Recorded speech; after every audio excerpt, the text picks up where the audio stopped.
Hello વિદ્યાર્થી મિત્રો, આજે આપણે ધોરણ 7 ગુજરાતી જે દ્વિતીય સત્રાંત પરીક્ષા તારીખ 13/4/2024ના લેવાય તેનું સંપૂર્ણ સોલ્યુશન જોઈ રહ્યા છીએ. પહેલો પ્રશ્ન છે કે આપેલ ફકરાના આધારે નીચે આપેલ પ્રશ્નોના જવાબ આપો. પહેલો પ્રશ્ન, થર્મોપોલી એ કયા દેશના એક સાંકડા મેદાનનું નામ છે? તો ફકરામાં આપ્યું છે કે થર્મોપોલી એ ગ્રીસના એક સાંકડા મેદાનનું નામ છે. પ્રશ્ન 2, ઈરાનીઓએ કોના ઉપર આક્રમણ કર્યું હતું? તો ઈરાનીઓએ ગ્રીસવાસીઓ ઉપર આક્રમણ કર્યું હતું. પ્રશ્ન 3, લોકશાહીના રક્ષણ માટે કયા વ્યક્તિએ મેદાનમાં ઉગ્ર લડત આપી હતી? તો ઉગ્ર લડત આપનાર લિયોનિડાસ હતા. પ્રશ્ન 4, બારડોલી સત્યાગ્રહ કોના નેતૃત્વ હેઠળ થયો હતો? તો જવાબ આવશે વલ્લભભાઈ પટેલ. પ્રશ્ન 5, બારડોલી ભારતનું શું કહેવામાં આવે છે? તો બારડોલી એ ભારતનું થર્મોપોલી છે. પ્રશ્ન 2, પાઠ્યપુસ્તકના આધારે આપેલા પ્રશ્નોના જવાબ આપો. સારા અક્ષર બાબતે ગાંધીજીના વિચારો જણાવો. જવાબ તમે સ્ક્રીન પર જોઈ શકો છો. પ્રશ્ન 2, દુધા મામાએ લેખકના બૂટ બનાવવા માટે કઈ કઈ વિગતો મેળવી? તો જવાબ તમે સ્ક્રીન પર જોઈ શકો છો. પ્રશ્ન 3, ધનપાલ શેઠ સૌથી નાની વહુને ઠરેલ અને ચતુર કેમ ગણી? તો આ પણ જવાબ તમે સ્ક્રીન પર જોઈ શકો છો.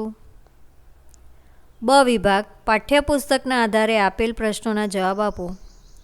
1, શેરડીમાંથી એક ટીપું પણ રસ ન નીકળતા માતા શું વિચારે છે? તો જવાબ તમે સ્ક્રીન પર જોઈ શકો છો.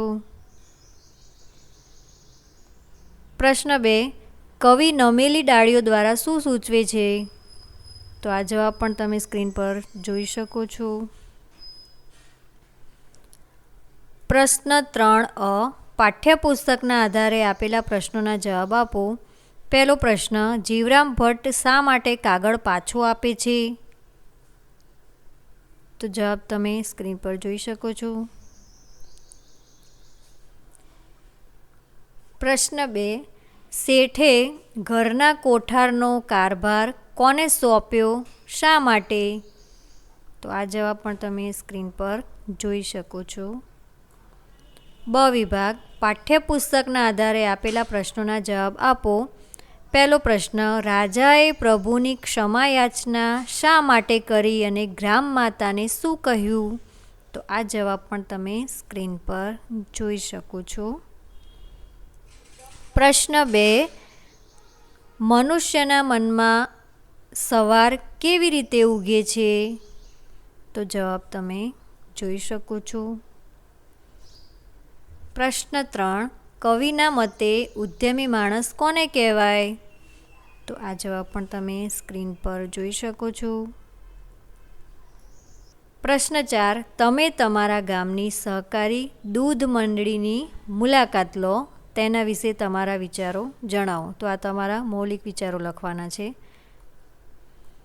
પ્રશ્ન 5, માગ્યા મુજબ પ્રશ્નોના જવાબ આપો. આપેલ શબ્દનો સમાનાર્થી શબ્દ આપી તેનો વાક્યમાં પ્રયોગ કરો. તો સાગર, સાગર એટલે દરિયો, સમુદ્ર. બીજું છે કે આપેલ શબ્દનો વિરોધી શબ્દ આપી તેનો વાક્યમાં પ્રયોગ કરો. વાજબી તો ગેરવાજબી. આપેલ રૂઢિપ્રયોગનો અર્થ આપી તેનો વાક્યમાં પ્રયોગ કરો. અધ્ધર જીવે એટલે ઉચાટ હોવો. 4, આપેલ વાક્યમાં સંજ્ઞા શોધો. ફૂલ ખીલે છે તો ફૂલ એ સંજ્ઞા થશે.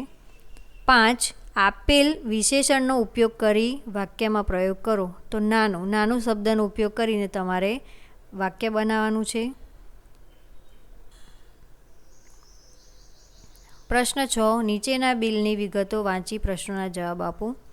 તો અહીંયા તમને કેટલીક વિગતો આપેલી છે. શાકભાજી, જથ્થો, કિલોનો ભાવ અને કુલ કિંમત. તો એના પરથી પ્રશ્નોના જવાબ લખીશું. પહેલો પ્રશ્ન છે કે બિલની કુલ રકમ કેટલી થાય છે? તો અહીંયા કુલ રકમ આપેલી જ છે 2940 રૂપિયા. બીજો પ્રશ્ન, 700 રૂપિયા કયા શાકભાજીની કુલ કિંમત છે? તો 700 રૂપિયા એ મરચાંની કુલ કિંમત છે. પ્રશ્ન 3, બટાકાનો કુલ જથ્થો કેટલો છે? તો અહીંયા આપેલું છે કુલ જથ્થો 7 કિલો. પ્રશ્ન 4, આ બિલ કયા શહેરનું છે? તો અહીંયા સ્થળ આપેલું છે નડિયાદ. પ્રશ્ન 5, 10 કિલો જથ્થો ધરાવતી કઈ શાકભાજી છે? તો અહીંયા મરચાં આવશે. પ્રશ્ન 7 અ, વિચાર વિસ્તાર લખો કોઈ પણ એક. જાતે કરવું જાતે રડવું, જાત વિના સૌ જૂઠું જી, જાતે જૂજવું જાતે વધવું, જાત વડે ઉદ્ધરવું જી. તો આનો જવાબ તમે સ્ક્રીન પર જોઈ શકો છો. અથવા ફળો આવે છે ત્યારે ડાળીઓ નીચી નમી જઈને ખરેખર નમ્રતા શું છે જમાનાને બતાવે છે. તો આ જવાબ પણ તમે સ્ક્રીન પર જોઈ શકો છો. પ્રશ્ન 7 બ, આપેલ ગદ્યનું પદ્યમાં અને પદ્યનું ગદ્યમાં રૂપાંતર કરો. પહેલું છે કે સોના જેવી સવાર ક્યાંક કમળના સરોવરમાં ચમકી રહી છે, તો ક્યાંક પનઘટ પર પાણી ભરવા ગયેલી પનિહારીઓના બેડા પર ઝળકી.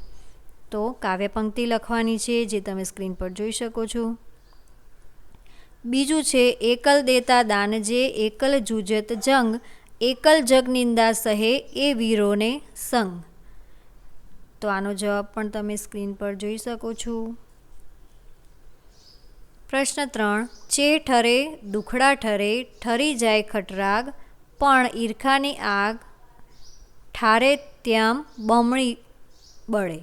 તો આનો જવાબ પણ તમે સ્ક્રીન પર જોઈ શકો છો. પ્રશ્ન 8, નીચે મુજબની મૂંઝવણભરી પરિસ્થિતિઓ વર્ણવો કોઈ પણ 2. તો અહીંયા તમને 3 પરિસ્થિતિ આપેલી છે, તેના જવાબ તમારે તમારા મૌલિક વિચારોથી લખવાના છે. પ્રશ્ન 9, નીચે આપેલા વિષયો પર નિબંધ લેખન લખો. તો આ પણ તમારે મૌલિક વિચારો લખવાના છે અને નિબંધ લખવાનો છે. પ્રશ્ન 10 અ, આપેલ શબ્દોને શબ્દકોશના ક્રમમાં ગોઠવો.